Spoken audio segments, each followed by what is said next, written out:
Et aujourd'hui, ce soir, il nous amène à sa table. Et à la table de l'Éternel, attendez-vous à une très bonne nourriture ce soir.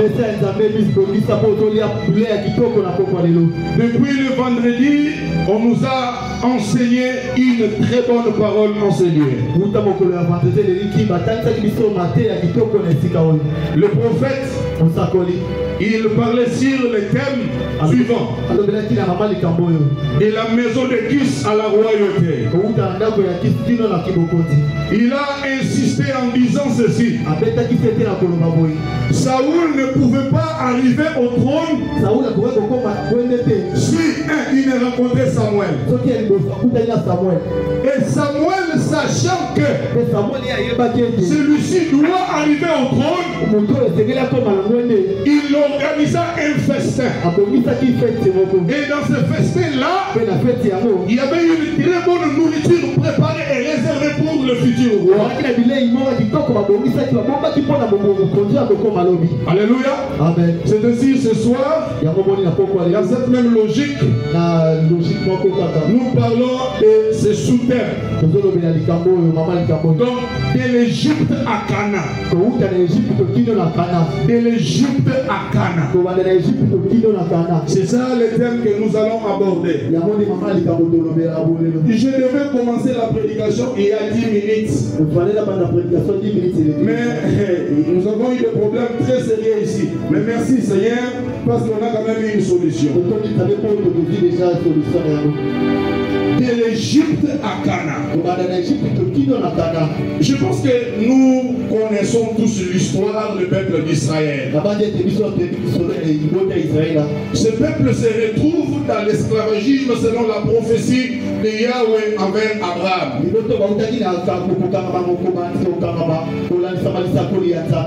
Alors Joseph les a précédés. Et quand la famine frappa toute la terre, les 11 princes se rendirent en Égypte.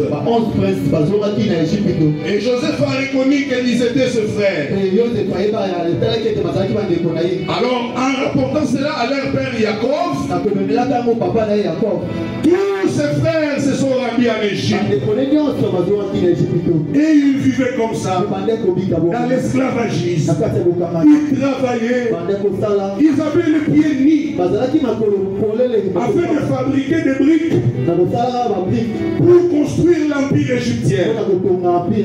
Ils ont beaucoup travaillé jusqu'au moment où Dieu va dire à Moïse: j'ai entendu les cris que l'oppresseur fait pousser à mon peuple.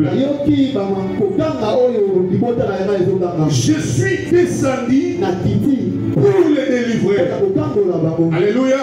Et je me suis posé la question: dans quel corps, dans quel aéroport où Dieu était venu pour descendre en Égypte et délivrer Israël?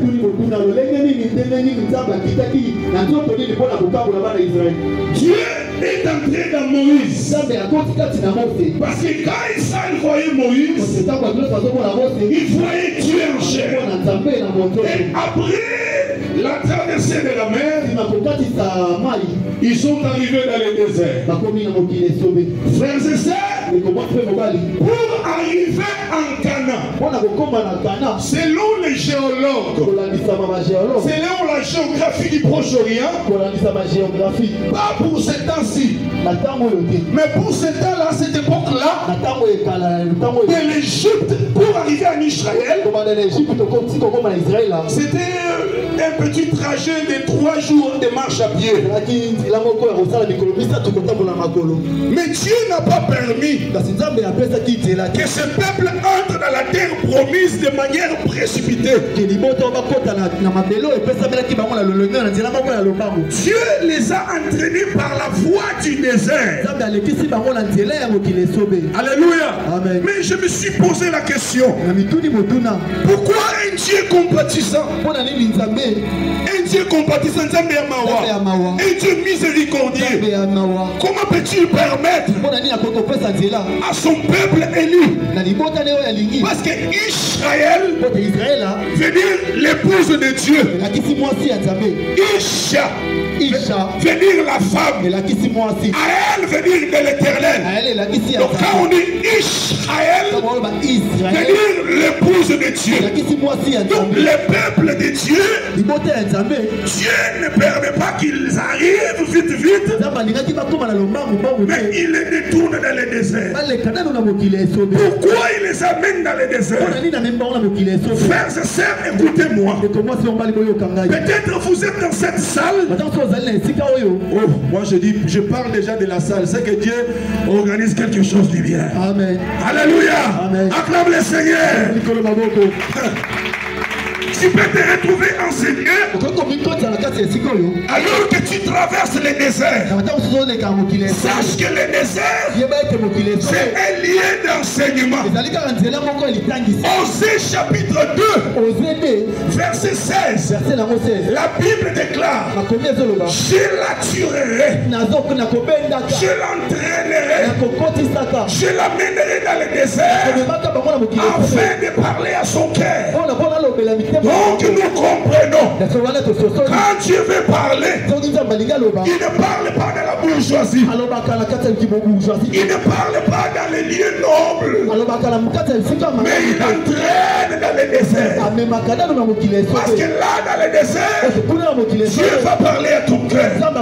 Dieu dit à une personne: tu broies et tu noies, tu passes des moments difficiles, tu vis difficilement. Oui, c'est ton désert. Dieu t'entraîne dans le désert parce qu'il a les enseignements qu'il veut te donner. Donne-moi un amen pour ça. C'est dans le désert que Dieu parle. Et il ne voulait pas que Israël entre vite dans la terre promise. Sinon ils allaient entrer avec la nature égyptienne.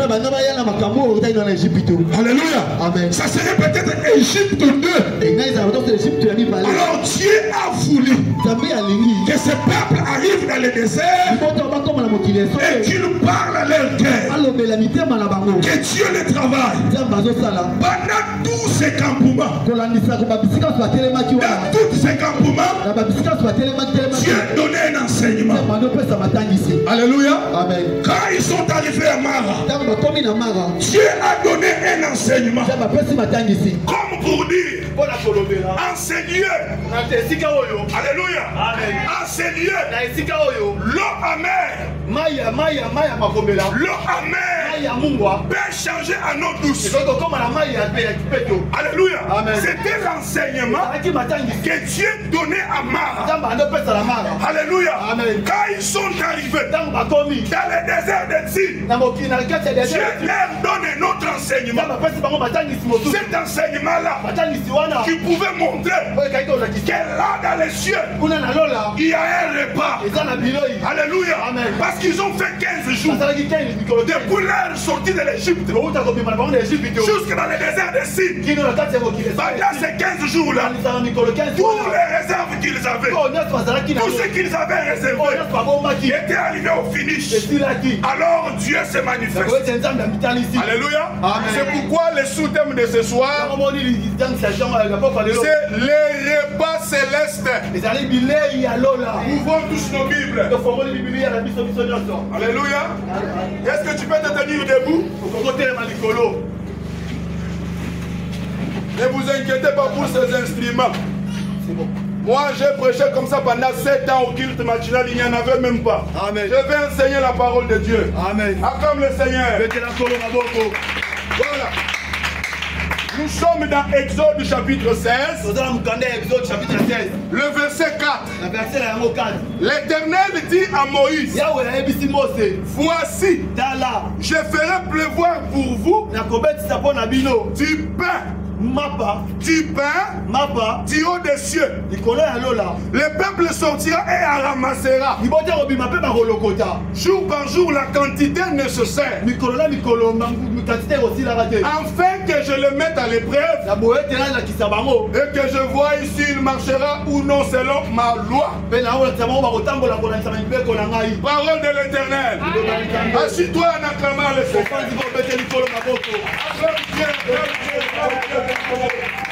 Acclame Dieu. Acclame le Seigneur. Acclame le roi des rois.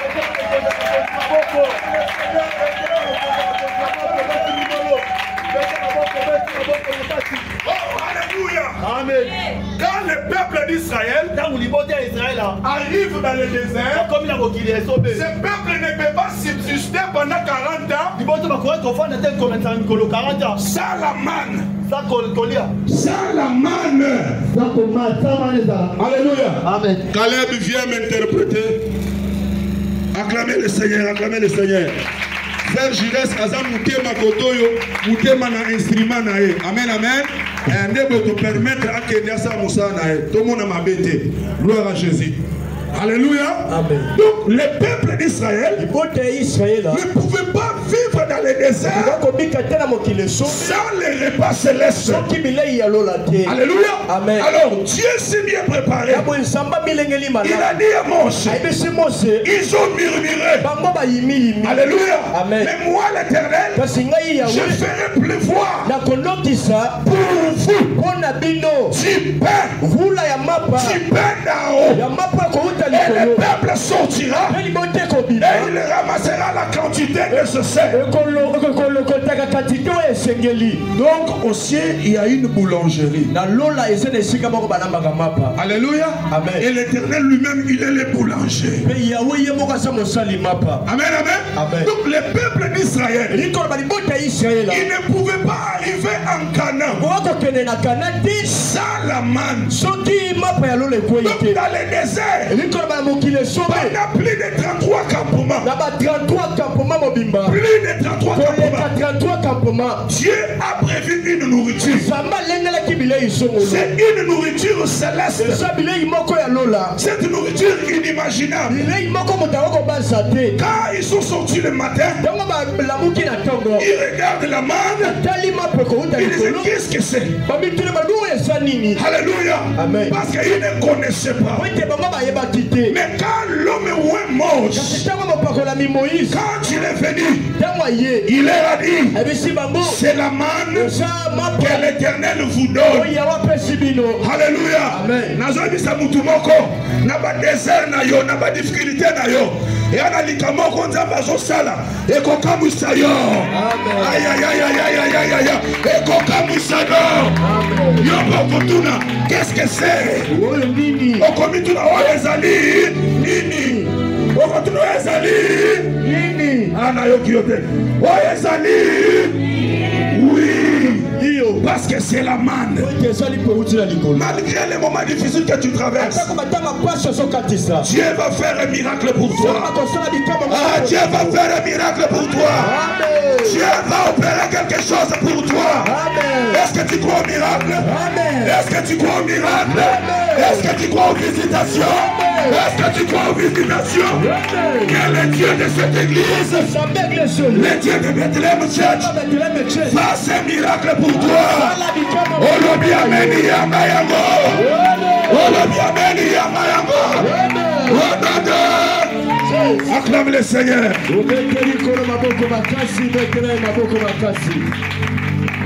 Alléluia. Amen. Alléluia. Amen. Alléluia. Amen. Et la Bible dit l'ancienne alliance est l'ombre des choses à venir. Amen, amen. Amen. Et même qu'Israël était dans l'esclavagisme. Toi et moi, nous étions sous l'emprise du mal. Le diable dominait sur nous. Parce que la Bible dit le monde entier est sous l'emprise du malin. Mais par les moyens des Moïse modernes, Jésus de Nazareth, il nous a pris du ténèbre et il nous a menés dans la lumière. Alléluia. Amen. Et aujourd'hui, nous sommes dans l'église. l'église. Et nous marchons vers notre Canaan. Mais les Canaan dont je te parle, ce n'est pas les Canaan qui est au Proche-Orient. Ce n'est pas Jérusalem terrestre. Mais je te parle de la ville sainte qui t'attend. Je te parle du Canaan céleste. Je te parle de la cité céleste qui nous attend. Maintenant, avant d'arriver là-bas, il nous a entraînés dans le désert. Qui est l'image de l'église locale. Pourquoi il nous a amenés ici? C'est afin de parler à nos cœurs. Alléluia. Amen. Donc, nous sommes en église. Est-ce que tu as malade? Donc comme tu viens à l'église, tu ne viens pas faire les musiques. Tu viens pour que Dieu parle à ton cœur. Pour que le Seigneur te prépare. Parce qu'il y a Canaan qui t'attend. Mais dans Canaan, tu ne peux pas entrer vaille te vaille. Parce que dans Canaan, lui-même Moïse t'amène dans le désert. Et dans le désert, il parle à ton cœur. Il taille ton cœur avec la nature égyptienne, la nature mondaine, la nature pécheresse que tu avais dans le monde puisse tomber dans le désert. Amen. C'est pour cette raison-là qu'il a permis qu'Israël fasse 40 ans. Parce qu'il voulait que la nature païenne, que le vieil homme, la vieille nature meurt dans le désert. C'est pourquoi je l'ai toujours dit. L'église locale, c'est une salle de formation où on forme les disciples. Est-ce qu'il y a un disciple à ce lieu? Amen. Amen.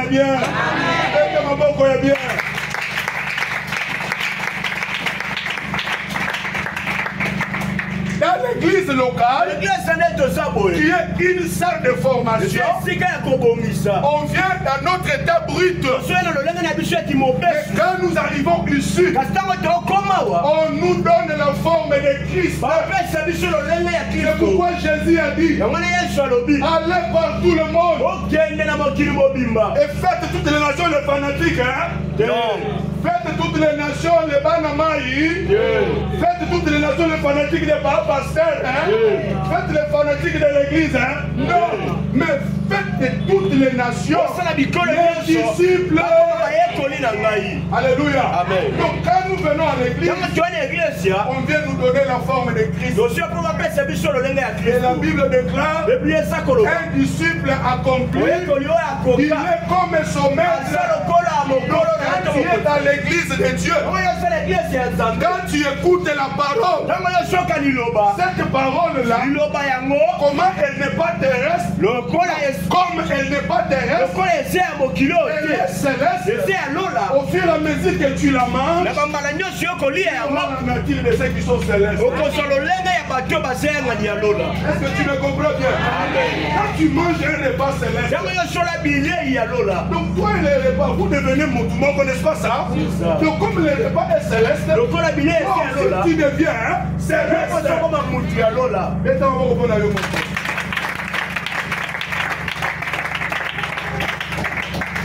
Alléluia. Amen. Alléluia. Amen. Maintenant, Israël dans le désert, il pouvait ramasser la manne. La manne du premier. Parce que la manne tombait 6 jours. Écoutez-moi bien. La manne tombait 6 jours. La manne du premier. Au 5e jour, Dieu avait dit à Moïse, ils doivent ramasser une quantité nécessaire. Et s'ils mangent, ils doivent terminer toute cette manne. Ils ne gardent pas cette manne au matin. Alléluia. Amen. Donc la manne du premier au 5e jour était dans une autre dispensation. Quand la manne tombe, elle tombait le soir et le matin le peuple venait ramasser. Donc ils devaient manger cette manne et en terminer. Alléluia. Amen. Ceux qui laissaient la manne jusqu'au matin, la Bible déclare, on retrouvait cette manne infectée. Et il y avait de fer qui fondait dedans. Alléluia. Amen. Or, la manne, nous venons de dire que c'est la parole de Dieu. Dans Jean chapitre 6, le Seigneur Jésus dit ceci. Vos pères ont mangé de la manne dans le désert. Mais ils sont tous morts. Moi, je suis le véritable pain qui descend du ciel. Celui qui mange de ce pain aura la vie éternelle. Donc, dans l'église de Jésus, nous avons plus que la manne. Nous avons plus que la manne de Moïse. Alléluia. Ce que nous avons, c'est la véritable parole. La parole de Dieu. Maintenant, le peuple faisait comment? Au lieu de terminer cette manne, il garde une autre quantité. Et quand ça arrive le matin, il y avait de fer. Ça sentait mal. Parce qu'ils ne voulaient pas écouter. Or, la manne, c'est la parole de Dieu. Frères et sœurs, quand la parole de Dieu est prêchée, il ne faut pas choisir. Parce que le fait de manger une portion et laisser une autre, c'est l'image de ceux qui prennent la parole en train de choisir. Ils prennent ça et ils laissent là-bas. Alléluia. Amen. Or, la Bible déclare dans Exode chapitre 12 verset 8, l'agneau sera mangé dans sa totalité. La parole de Dieu doit être consommée dans sa totalité. Ne choisissez pas. Et l'agneau était mangé avec les herbes amères. Elle peut être dure. Elle peut être dure. Alléluia. Amen. Mais vous devez la consommer. Vous devez écouter la parole et la mettre en pratique. La même parole qui vous est adressée à cette dispensation de la grâce que tu dois manger jusqu'au soir. Si elle arrive le matin, ça sera le jugement pour toi. Alléluia. Amen. Pourquoi c'est dit le jugement? La Bible dit ceci. Quand cette manne arrivait le matin, elle pourrissait et il y avait la manifestation des vers. Michopi. Or, quand on parle de Michopi, on parle de l'exercice de jugement. Dans Acte chapitre 12, verset 20 à 23, la Bible déclare, roi Hérode était sur le trône. Il faisait un discours à ces gens. Mais quand il faisait son discours là, ce discours-là ne donnait pas la gloire à Dieu. C'était pour son propre honneur. Et la Bible dit, le peuple s'écria, foi de Dieu, foi de Dieu, et non la foi de l'homme. Quand les gens ont crié ainsi, la Bible déclare, l'ange du Seigneur l'a frappé et il est mort. suffit. Au même moment, il y a eu le ver qui les rongeait. Donc quand le ver se manifeste, c'est le jugement. La parole de Dieu est prêchée dans la dispensation de la grâce. Si vous ne saisissez pas l'opportunité, cette parole à la forme de l'agneau, elle se transformera en lion pour vous juger.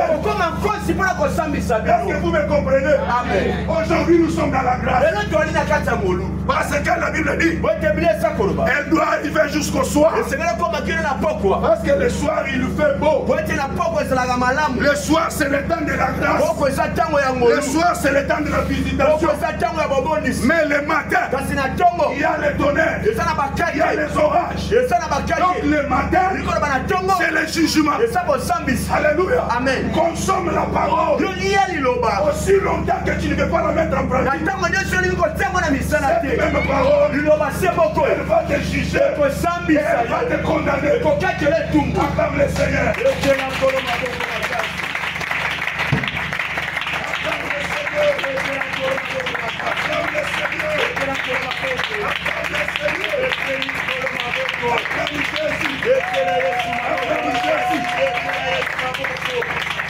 Alléluia. Amen. Mettez cette parole en pratique.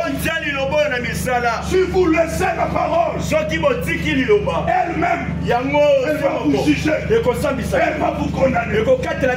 C'est pourquoi Hébreux chapitre 3, verset 7. Qu'est-ce que la Bible dit? C'est pourquoi, selon ce que dit le Saint-Esprit, ouvre ta Bible, je vais te voir sur ta Bible. Ouvre ton téléphone. C'est comme si je suis en train de prêcher dans le désert. Prends ton téléphone, ouvre Hébreux. Tout le monde sur son téléphone. Que Dieu vous bénisse. Voilà. Nous sommes dans Hébreux chapitre 3, le verset 7. Que disent les Saintes Écritures? Bien aimé, tu es là. Ok, tu peux lire. Hébreux chapitre 3, verset 7. Voilà. Hébreux chapitre 3, verset 7. Hébreux 3, 7. Verset 7. Voilà. Lis à haute voix. C'est pourquoi. Selon ce que dit le Saint-Esprit. Ok. Aujourd'hui, si vous attendez sa voix, n'endurcissez pas vos cœurs.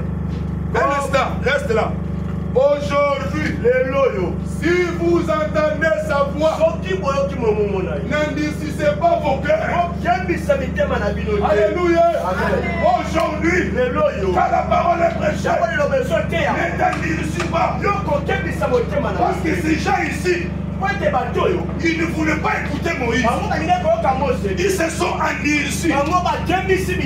C'est pourquoi l'apôtre Paul, aux Hébreux, il dit selon ce que dit l'Esprit. Parce que nous sommes dans la dispensation du Saint-Esprit.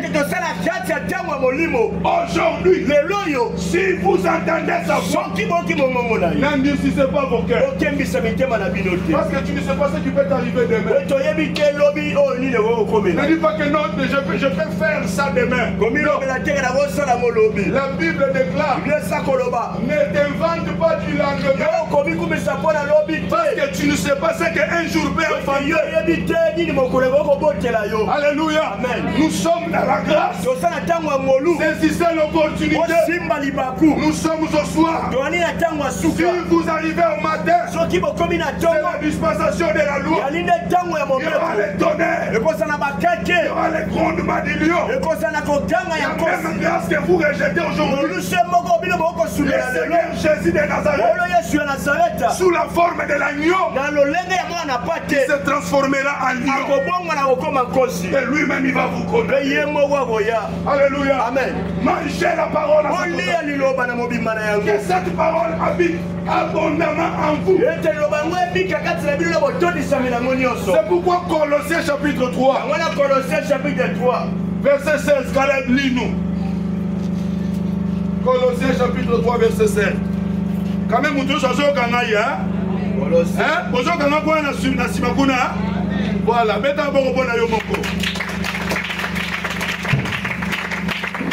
Colossiens chapitre 3, verset 16. Voilà. Que la parole de Christ habite parmi vous abondamment. Ok. Que la parole de Christ habite parmi vous abondamment. Mes frères et sœurs, nous sommes au temps de la fin. Nous sommes au temps où tout le monde doit garder son dépôt. Nous sommes au temps de confusion spirituelle. On sait plus qui est dans le vrai, qui est dans le faux. Petit à petit, on est en train d'introduire les levains des pharisiens dans l'église du Seigneur. Des enseignements pernicieux. Alors il faut que la parole de Christ habite abondamment dans vous. Qu'elle habite dans vos cœurs. Vous vous rappelez ce qui s'est passé au Brésil? Ils ont fait le carnaval diabolique. Ils ont représenté le diable avec sa fourchette en 3 dents. Ils ont représenté les dragons. Ils ont représenté un messie comme ça. On l'a vêtu comme l'autre Seigneur à la croix. Et on les malmenait, on les bousculait. Donc, ils étaient en train de mépriser l'œuvre de la croix. C'est presque toute la ville de cette terre à Sao Paulo, si je ne me trompe. Sao Paulo, hein? Voilà, c'était à Sao Paulo. Toute la population, ils disaient, ils rendaient les hommages au leur Dieu brésilien. Et après 3 jours, ça n'a pas pris beaucoup de temps. Après 3 jours, frères et sœurs, Dieu s'est confirmé que c'est lui le maître du ciel et de la terre. Il a dit, c'est moi le créateur du Brésil. Mes frères, il y a eu des tempêtes terribles.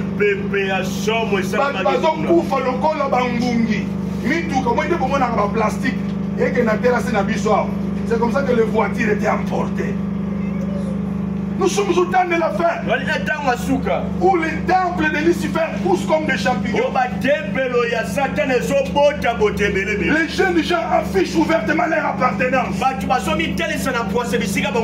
Moi je suis de tel lot.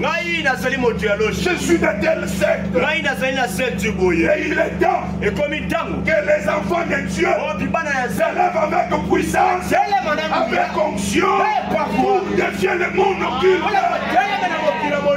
Alléluia. Alléluia. Comme au temps d'Élie. Élie a défié le prophète de Baal avec l'onction et la puissance. C'est ce que nous voulons à ce temps de la fin. Alléluia. Vous devez manger la manne. La manne de la parole. Allons-y chez notre ami Jean. Qu'est-ce que Yohan dit?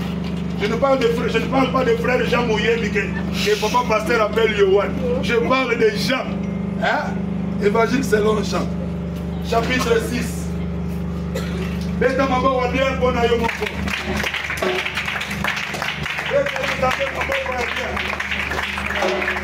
Jean chapitre 6.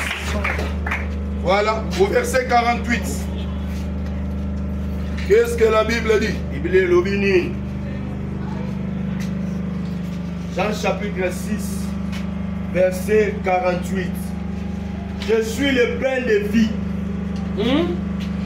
49. Vos pères ont mangé la manne dans le désert et ils sont morts. Ok. Il dit, je suis le pain de vie. Pourquoi? Parce que vos pères ont mangé la manne dans le désert. Mais ils sont morts. Alléluia. Amen. Maintenant c'est moi. Je suis le véritable. Le pain de vie. Continue à lire.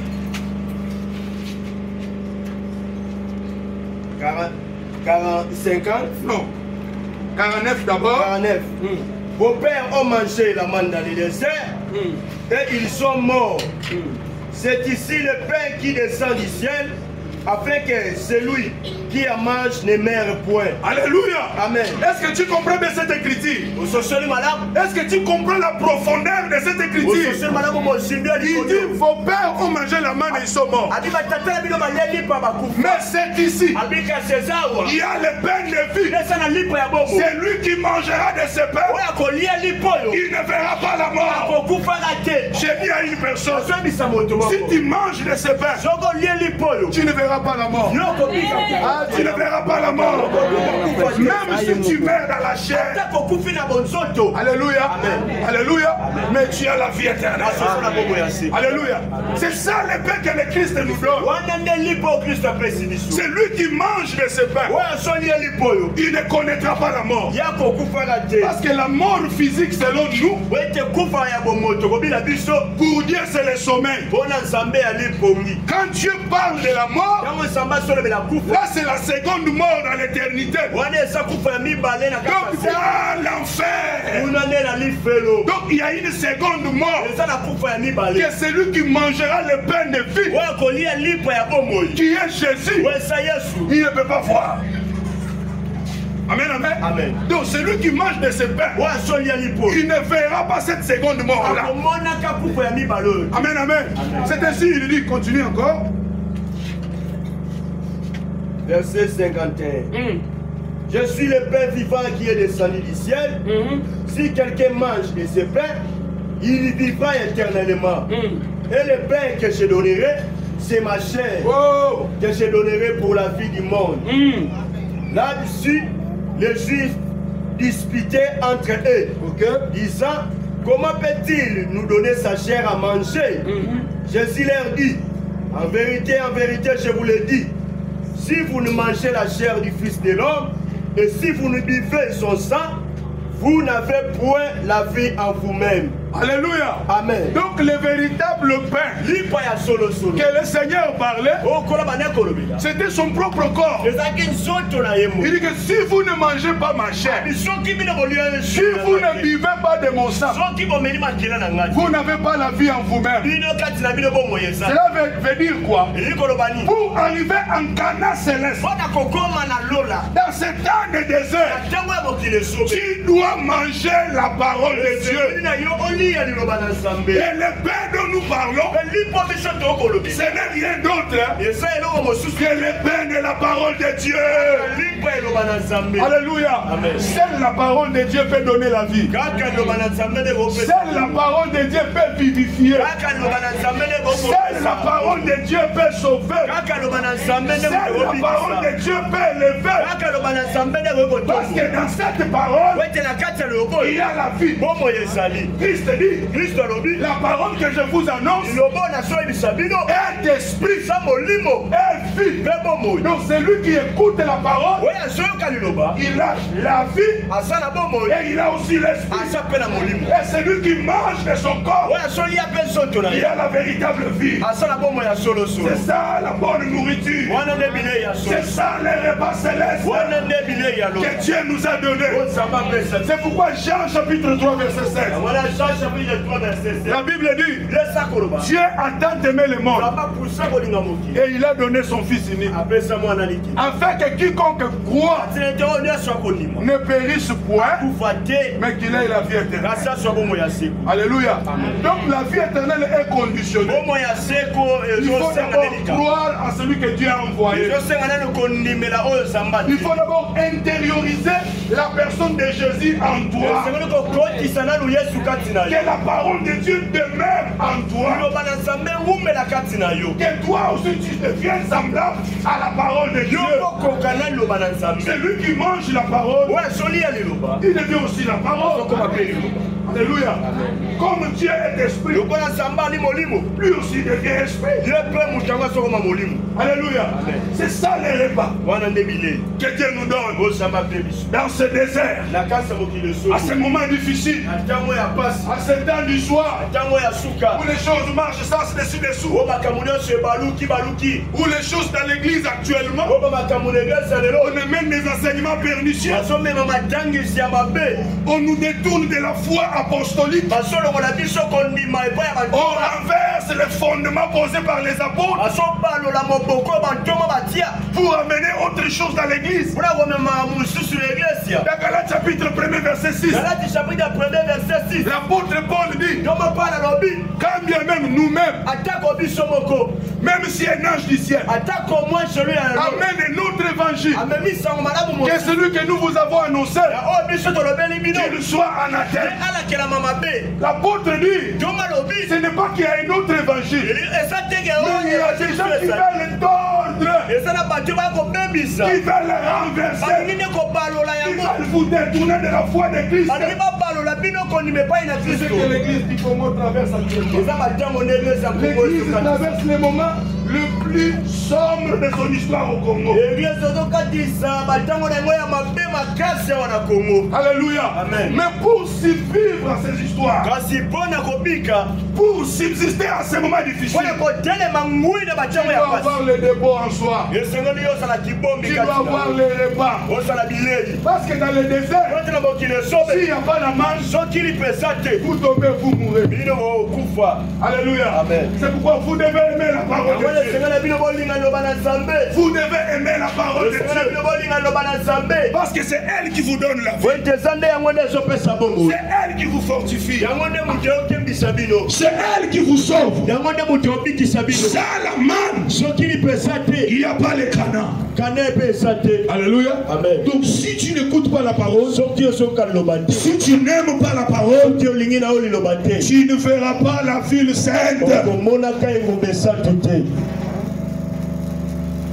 Amen, amen. Amen. Alléluia. Amen. Alléluia. Amen. Donc ça, la manne, il n'y a pas les canards. Donc à ce temps où nous traversons dans le désert, nous avons besoin dans l'église du Seigneur qu'on nous amène la véritable parole. La véritable parole de Dieu. Parce que c'est celle-là qui donne la vie. Ce n'est pas des choses semblables. Ce n'est pas les choses du judaïsme. Ce n'est pas les théories que nous avons appris à l'université. Mais ce qui donne la vie, c'est la parole de Dieu. Alléluia. Amen. Alléluia. Amen. C'est pourquoi Dieu t'a amené dans l'église. Il t'a amené dans l'église pour te préparer. Il te donne la main afin que tu la manges. Acclame le Seigneur. Lisons le dernier passage.